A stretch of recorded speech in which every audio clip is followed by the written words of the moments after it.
So in this chapter, we've talked about how to interpret slopes in terms of variables that quantify the motion. So the slope of position versus time is velocity, and the slope of velocity versus time is acceleration. And the way Newton's laws of motion work out, the way physics works out, that's as far as we need to go in terms of derivatives. But you might be thinking to yourself, well, what about integrals? What good are they? They're also very useful for describing motion.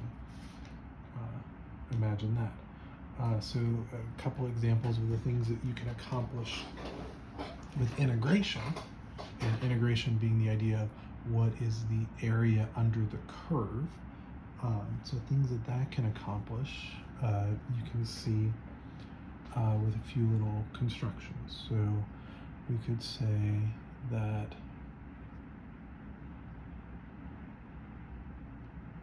the rate of change of position with respect to time is what we mean by velocity. So that's an equation. And I can take both sides of that equation and integrate with respect to time. So I do it to both sides. And that tells us that displacement is the area under the curve of your velocity versus time curve.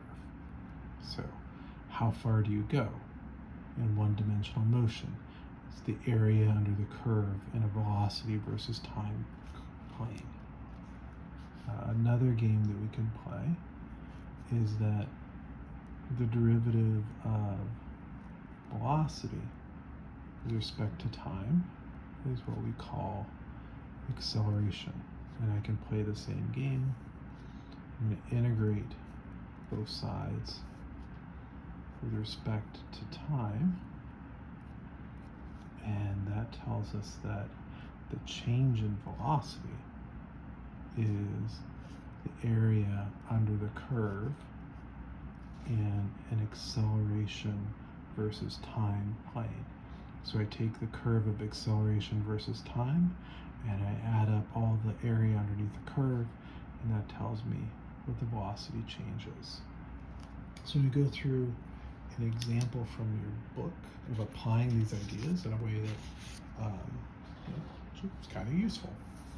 Comparing data from basically hitting a header with your bare head versus the bottom curve is a helmeted head, and the scale on the graph is set so that this a sub s, the scaling acceleration, is 200 meters per second squared, so 20 g's worth of acceleration, but then the horizontal axis, you'll see this is in milliseconds, so the interaction between the ball and the head during a header is quite brief, so we're going up to like 7 milliseconds. What we want to do is take this experimental data and work out what the change in velocity is. So that's telling you something about how great the impact is upon your gray matter inside your noggin. And we'll start off doing this for bare head. And I'm not going to do anything like super complicated. There's no unique way of doing this, but I'm just going to make a bunch of triangles and rectangles, given what the data looks like. So for a bare head,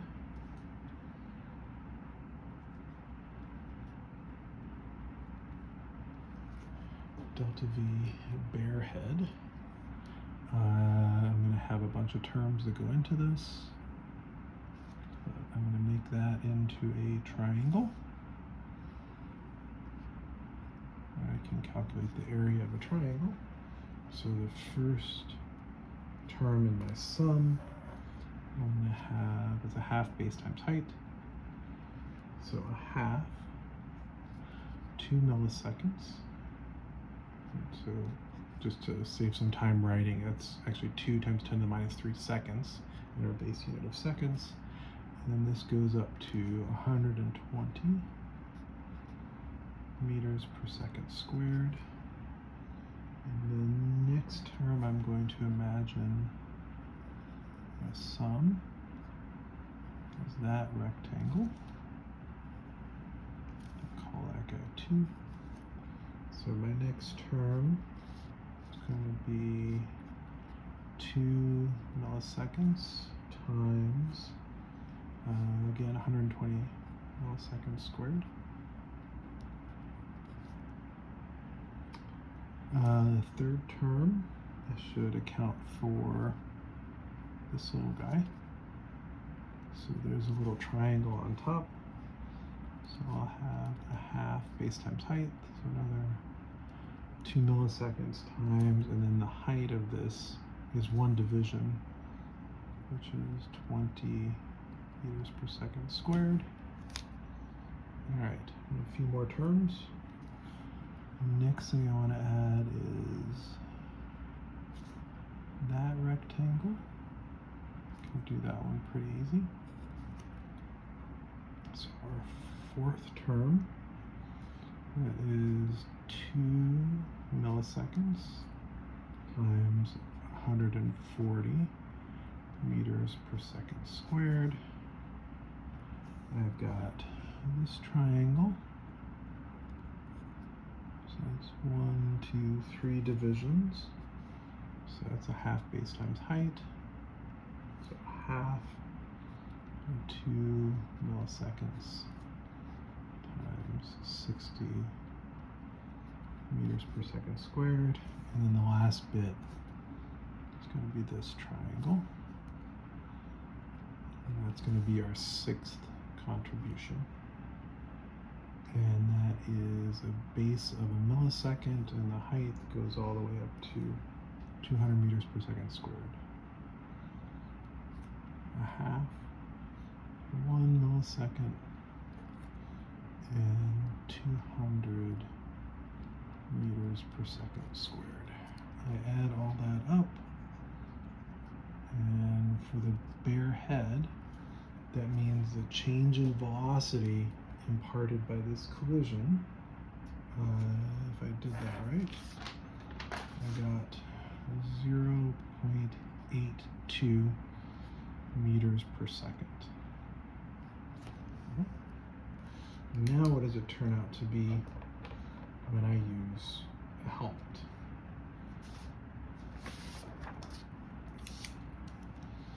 So let's do the same construction. What's the area under the curve for the data from helmet?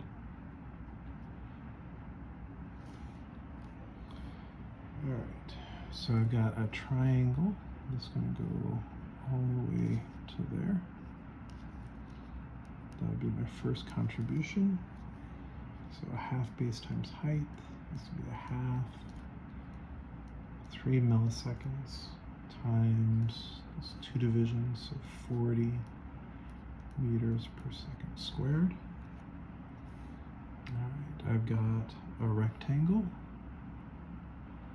right there. So I can add that in to my area under the curve. Millisecond times 40 meters per second squared. All right. Next contribution, I've got that rectangle. Boom. Boom. So that's the third contribution.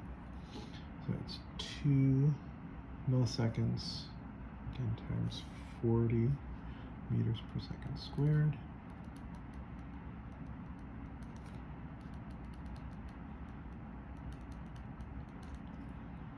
All right, I've got, and then 2 triangles to add in next. The fourth contribution is this triangle. So plus a half, base of 2 milliseconds, and the height is 2 divisions, so that's 40 meters per second squared again.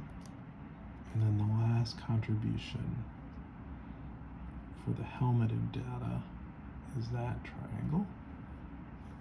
And the area of that triangle is a half base of a millisecond, and the height goes up to 80 meters per second squared. We go through all that to change milliseconds to seconds. We get a change in velocity from the helmeted head significantly smaller, 0.26 meters per second. So, significantly smaller change in velocity of your head as you're going through this collision with a soccer ball if you're wearing a safety helmet as opposed to not. Just an illustration of how we can use calculus to get things like displacement, or the displacement in velocity space, which is just delta v, as area under the curves.